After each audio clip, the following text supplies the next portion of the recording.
साहेब आणि आपलं लाडकं नेतृत्व, परळी विधानसभा मतदारसंघाचे भाग्यविधाते, आपल्या महाराष्ट्राचे माजी मंत्री आमदार धनंजयजी मुंडे साहेब, या दोन दिग्गज नेत्यांचा वाढदिवस आपण दरवर्षी वाढदिवस सप्ताह असेल, स्वाभिमान सप्ताह असेल, त्याचबरोबर आधार महोत्सव, अशा विविध सप्ताहाने आपण दरवर्षी आयोजित करत असतो.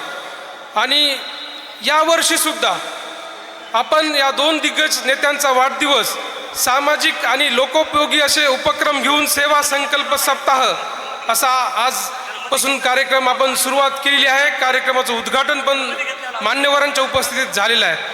आजच्या या उद्घाटन सोहळ्यामध्ये ज्यांचे पदस्पर्श आपल्या सर्वांना लाभलेले आहेत, असे आपले विश्वातील ख्यातनाम व्यक्ती असणारे पंडितजी पद्मश्री उद्धव बापूजी आपेगावकर, त्याचबरोबर राष्ट्रवादी काँग्रेस पक्षाचे जिल्हाध्यक्ष ॲडव्होकेट राजेश्वराबा चव्हाण, माजी आमदार आपल्या सर्वांचे मार्गदर्शक संजय भाऊ दौंड साहेब, विधानसभेचे अध्यक्ष गोविंदरावजी देशमुख, भारतीय जनता पार्टी युवा मोर्चाचे जिल्ह्याचे अध्यक्ष निळकंठजी चाटे, शिवसेनेचे तालुका प्रमुख व्यंकटेशजी शिंदे, शिवसेनेचे विधानसभा अध्यक्ष राजा भैया पांडे, शहर प्रमुख वैजनाथजी माने, वैद्यनाथ बँकेचे विद्यमान चेअरमन आणि परळीतील एक लोकप्रिय असं व्यक्तिमत्व आदरणीय विनोद शेठजी सामत, आदरणीय पंडित गिरी महाराजजी,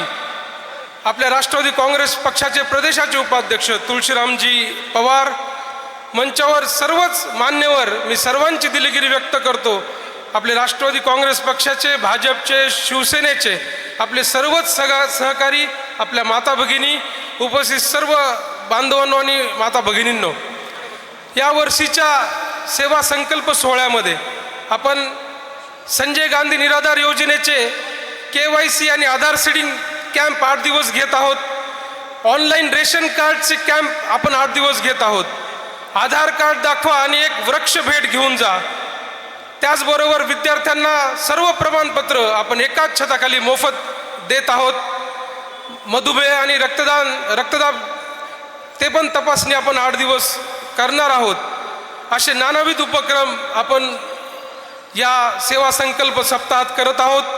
आज सायंकाळी हरिभक्त परायण भावरत्न समाधानजी महाराज शर्मा यांचं कीर्तन ठेवलेलं आहे. रील स्पर्धा आहे, सामान्य ज्ञान स्पर्धा आहे. परळी मतदारसंघातील सर्व गुणवंतांचा सत्कार आपण ठेवलेला आहे. अजितदादांच्या वाढदिवसाच्या दिवशी रील स्पर्धा, आंतरशालेय महोत्सव, योगासन स्पर्धा असे विविध कार्यक्रम आपण ठेवलेले आहेत. आपण सर्वांनी या कार्यक्रमाचा लाभ घ्यावा. आणि आज खरं तर आपल्या सर्वांना आतुरता होती की आपले नेते धनंजयजी मुंडे साहेब, दरवर्षी आपण त्यांचा वाढदिवस उत्साहात साजरा करत असतो, पण यावर्षी त्यांचे जिवलग सहकारी माजी आमदार स्वर्गीय RT जिजा देशमुख साहेब यांचं अपघाती निधन झालं. आणि आपला शेतकरी राजा आज अवर्षणा दुबार पेरणीच्या संकटात सापडला आहे. म्हणून आपल्या नेतृत्वानं वाढदिवस साजरा न करण्याचा संकल्प केला, पण सामाजिक उपक्रम करा म्हणून त्यांनी सर्वांना निर्देश दिलेले आहेत. मी आपल्या सर्वांच्या वतीनं प्रभू वैद्यनाथ चरणी प्रार्थना करतो की आपल्या साहेबांचं आयु आरोग्य निरामय व्हावं, त्यांची कीर्ती अशीच दाहोदिशी पसरावी आणि परत एकदा धनंजयजी मुंडे साहेबांना आपल्या महाराष्ट्र शासनाच्या मंत्रिमंडळात जाऊन आपल्या सर्वांच्या सेवेची संधी प्रभू वैद्यनाथांनी द्यावी. सर्वांच्या वतीनं मी या ठिकाणी प्रार्थना करतो. आणि अधिक वेळ घेत नाही, कारण अनेक मान्यवरांना कार्यक्रम आहेत दिवसभर साहेबांच्या वाढदिवसाचे. सर्वांची मी क्षमा मागतो की नामोल्लेख करू शकलो नाही. आणि आजच्या या संपूर्ण कार्यक्रमात आपण सर्वांनी सहभागी व्हावं ही विनंती करतो. आणि राष्ट्रवादी काँग्रेस पक्षाच्या वतीनं आपण प्रत्येक कार्यक्रमात सहभागी व्हावं ही अपेक्षा व्यक्त करून माझे मनोगत संपवतो. जय हिंद, जय महाराष्ट्र, जय राष्ट्रवादी.